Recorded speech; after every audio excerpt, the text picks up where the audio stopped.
septiembre de 2019. Un set modesto de YouTube, luces frías, una silla frente a cámara y un apellido que suena demasiado grande para ser casualidad: Velasco.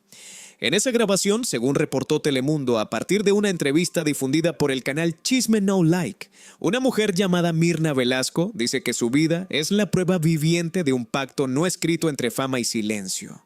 Asegura que es hija de María Elena Velasco, la India María, y de Raúl Velasco, el hombre que decidía quién existía en la televisión mexicana con solo mover un dedo desde Siempre en Domingo. Y aquí viene lo incómodo. Ella no cuenta esto como chisme.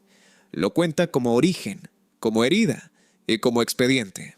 Porque en su versión aparece un detalle operativo que no se puede ignorar.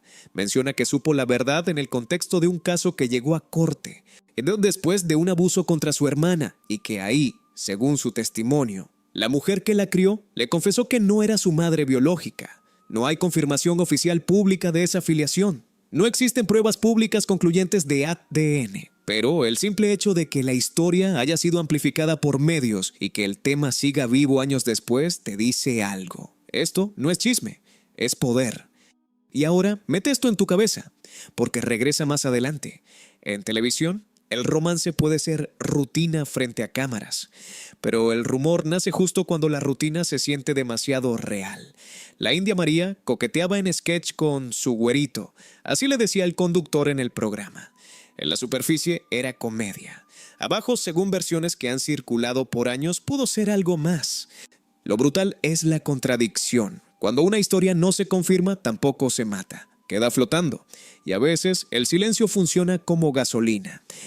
Porque mira el contraste. Antes, Siempre en Domingo era una autopista de fama. Si Raúl te presentaba, México te veía. Si Raúl te repetía, la industria te firmaba. La India María se volvió un fenómeno popular y ese show fue parte de ese ecosistema. Y ahora, décadas después, la conversación ya no es solo sobre risas o películas. Es sobre una supuesta hija no reconocida, sobre adopción, sobre una vida que, según se ha dicho, habría sido empujada fuera del encuadre para que el encuadre siguiera perfecto. Y aquí está el loop. Guarda este detalle del encuadre perfecto, porque más tarde vas a entender cómo se fabrica y cómo se borra a una persona sin dejar huellas oficiales. Y sí, el título que trae a muchos hasta aquí suele ser uno como Verónica Castro rompió el silencio.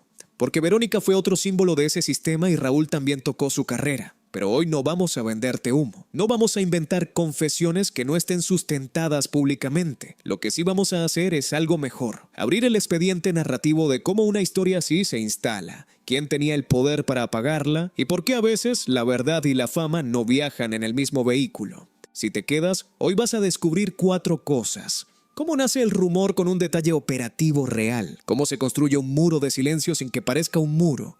¿Quiénes han sido mencionados como piezas clave, con todas las reservas? ¿Y cuál es la razón devastadora, según versiones, por la que este tema sigue siendo un caso abierto? Suscríbete y activa la campanita, pero no por chisme, porque esto funciona como archivo y los archivos se vuelven incómodos cuando alguien intenta cerrarlos sin responder.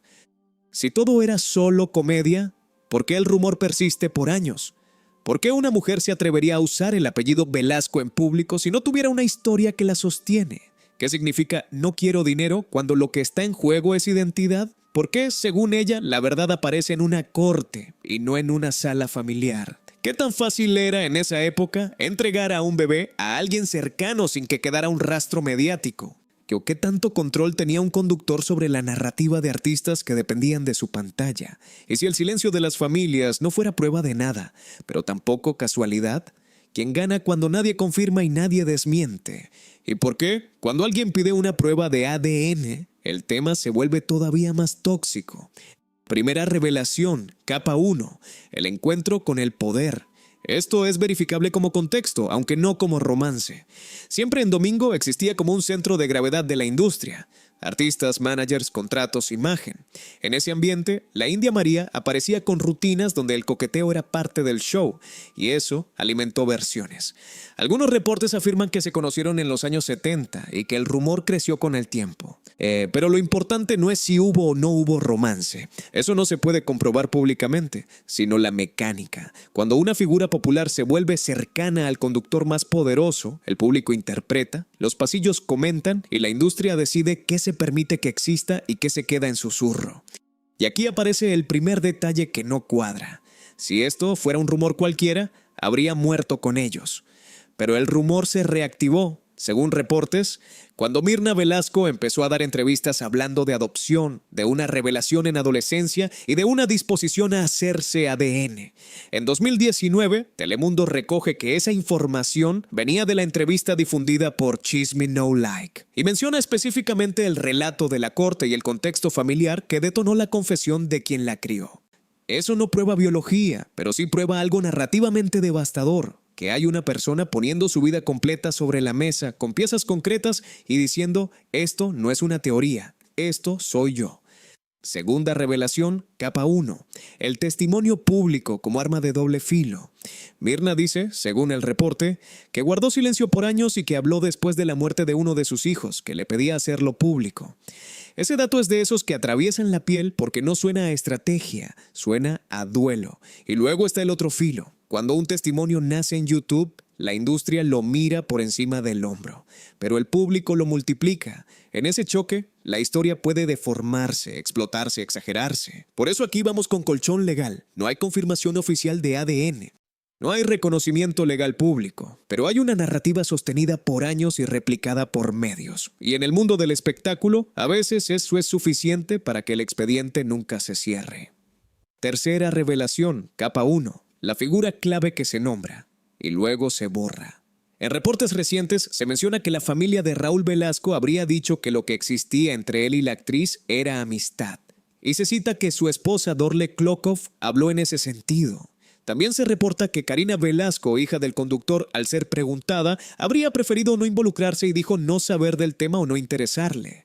Otra vez, eso no prueba ni desmiente biología, pero sí muestra el patrón del sistema. Cuando te acercas al núcleo familiar, la conversación se congela. Y ese congelamiento es exactamente lo que hace que el rumor se sienta más real para mucha gente. Ahora, reset de tensión, y aquí es donde todo se rompe. Porque el rumor deja de ser una hija y se convierte en varias hijas, varios secretos, varias adopciones. Y ahí entra la parte peligrosa. El mito empieza a producir satélites.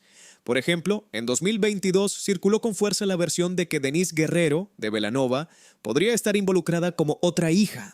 Eso se repitió tanto que algunos medios tuvieron que aclarar que era rumor y que la historia central que se contaba era la de Mirna. En notas de prensa se reproducen frases atribuidas a Mirna sobre pruebas y supuestas conexiones, pero sin documentación pública verificable que cierre el caso. Y cuando una historia empieza a generar derivaciones así, se vuelve casi imposible separar lo humano de lo viral. Vamos con el bloque obligatorio de rumores y teorías, sin venderlos como hechos, porque así funciona el expediente en la calle. 1. Que sí fueron amantes y el coqueteo era confesión disfrazada. 2. Que solo fue show y el público inventó lo demás. 3. Que hubo una hija y fue dada en adopción a alguien del entorno doméstico.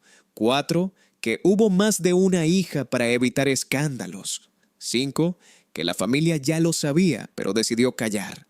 6. Que alguien del círculo televisivo amenazó con ventilarlo, sin pruebas públicas concluyentes. 7. Que Mirna solo busca fama, hipótesis común en redes no verificable. 8. Que Mirna no quiere dinero y solo busca identidad. Esto sí aparece como parte de su discurso reportado. 9. Que existió o existiría una prueba de ADN privada. No hay confirmación pública. 10.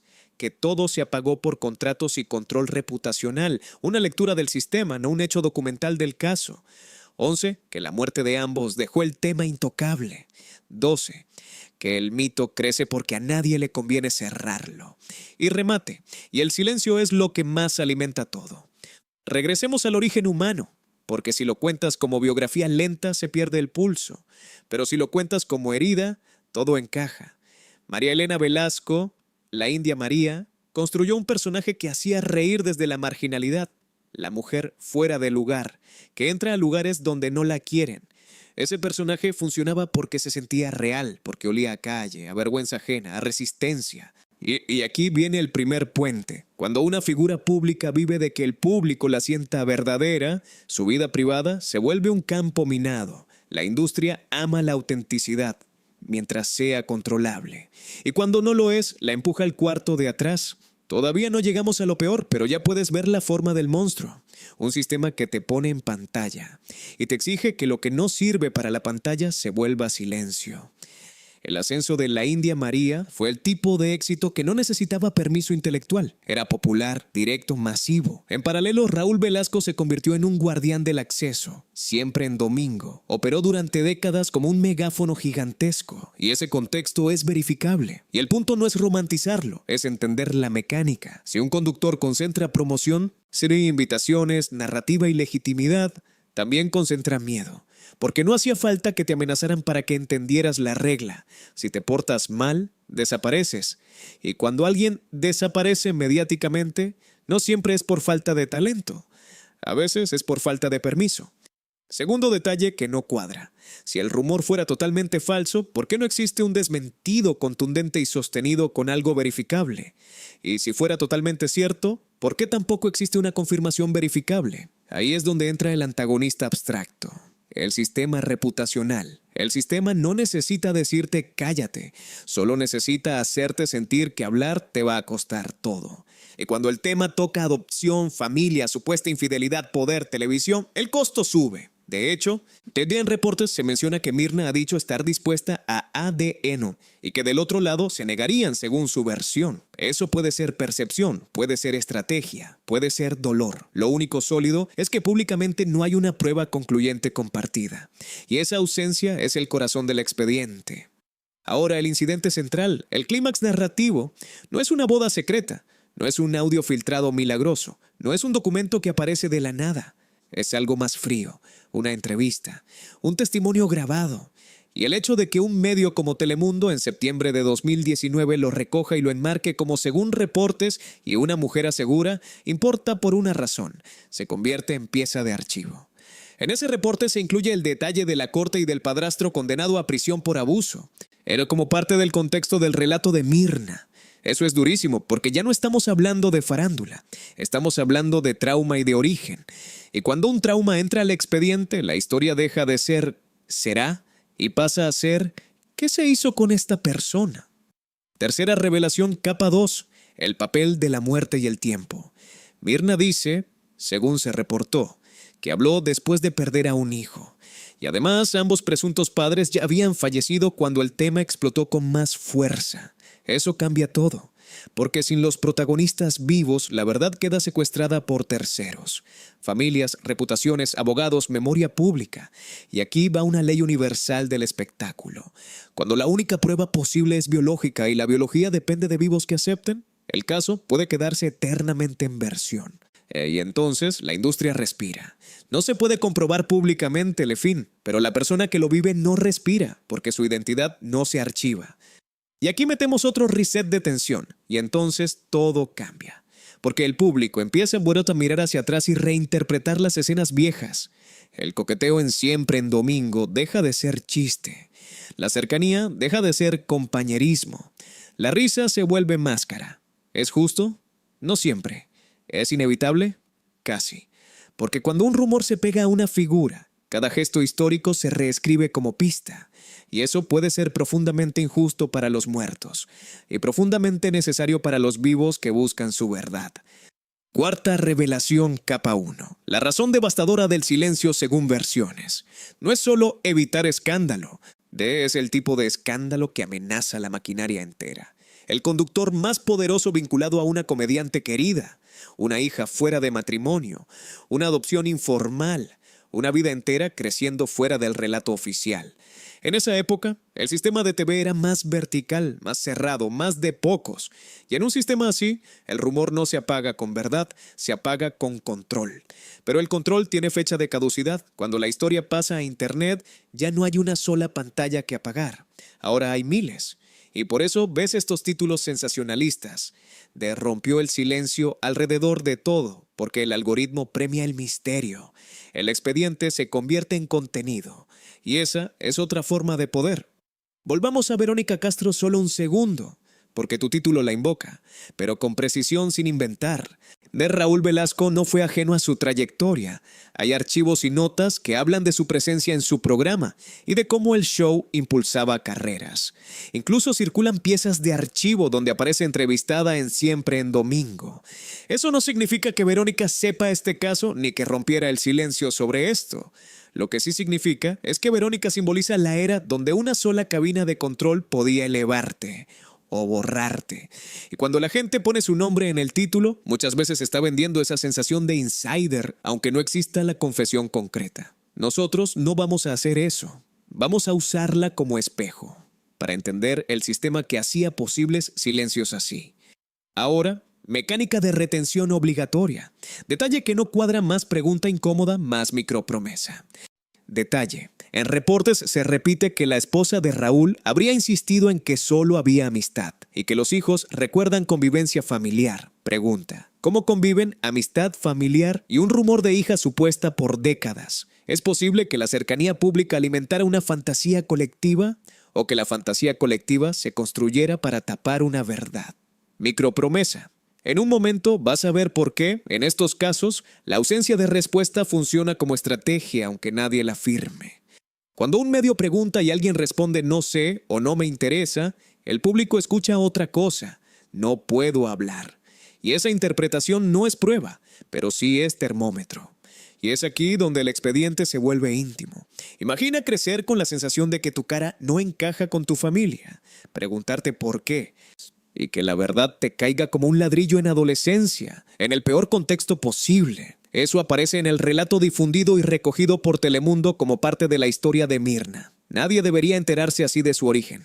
Nadie. Y por eso, aunque no podamos afirmar biología, sí podemos afirmar algo humano. Hay un dolor real en juego. Consecuencias. El silencio genera más silencio. La familia, según reportes, no se mete. El público interpreta. Los canales de misterios inflan, se cuelgan nombres, se agregan supuestas segundas hijas. Y la historia se vuelve una bola de nieve donde una parte puede ser cierta, otra parte puede ser exagerada y otra parte puede ser directamente falsa. Pero todas se alimentan de lo mismo. No hay cierre verificable. Y aquí es donde repito la frase ancla, porque es el corazón del caso. Esto no es chisme, es poder. Poder para decidir qué se confirma, qué se niega y qué se deja pudrir en la ambigüedad. Y si tú me preguntas, entonces, ¿qué fue lo que realmente pasó? La respuesta honesta, la única responsable, es esta. Públicamente, lo que existe son versiones. Existe un testimonio difundido en plataformas y retomado por medios donde una mujer asegura ser hija de dos figuras ya fallecidas y relata un origen ligado hasta adopción informal y una confesión en contexto legal. Existe el contexto real de una industria televisiva con un conductor de enorme poder simbólico. Existen respuestas familiares reportadas que enmarcan la relación como amistad y evitan entrar al terreno de la supuesta hija. Y existe, sobre todo, un vacío. No hay prueba pública concluyente que cierre el expediente. Pero aquí viene el giro emocional, la capa 2 de la cuarta revelación. Aunque algún día apareciera una prueba, el daño ya está hecho. Porque si Mirna dice la verdad, vivió fuera del relato por décadas. Y si no la dice, entonces vivió toda su vida persiguiendo una identidad que quizá no era la suya. En ambos escenarios hay tragedia. ¿Ves por qué este tema engancha tanto? Porque no se trata solo de dos celebridades. Se trata de lo que la fama le hace a las personas que quedan detrás. Y en esa era, quedarse detrás no era un accidente, era una decisión operativa. Cierre con doble gancho. 1. Mientras no exista un cierre verificable, este expediente seguirá reabriéndose cada ciertos años con un nuevo titular. Si un nuevo rompió el silencio, un nuevo supuesto dato. Y eso es exactamente lo que la industria prefería, ruido sin sentencia. 2. Hay dos cabos sueltos que nadie ha cerrado en público de forma definitiva. La prueba de ADN, si alguna vez se hace y se hace pública. Y la trazabilidad real de la adopción, si existió, en un contexto donde muchas historias se resolvían en familia y no en documentos. Si quieres la segunda parte, la hacemos como debe hacerse, reconstruyendo la cronología pública, separando lo reportado de lo inventado y viendo cómo el sistema de TV convertía la vida privada en moneda. Suscríbete, porque esto no va de morbo, va de entender el mecanismo. Y recuerda la frase, porque es el sello de este archivo. Esto no es chisme, es poder.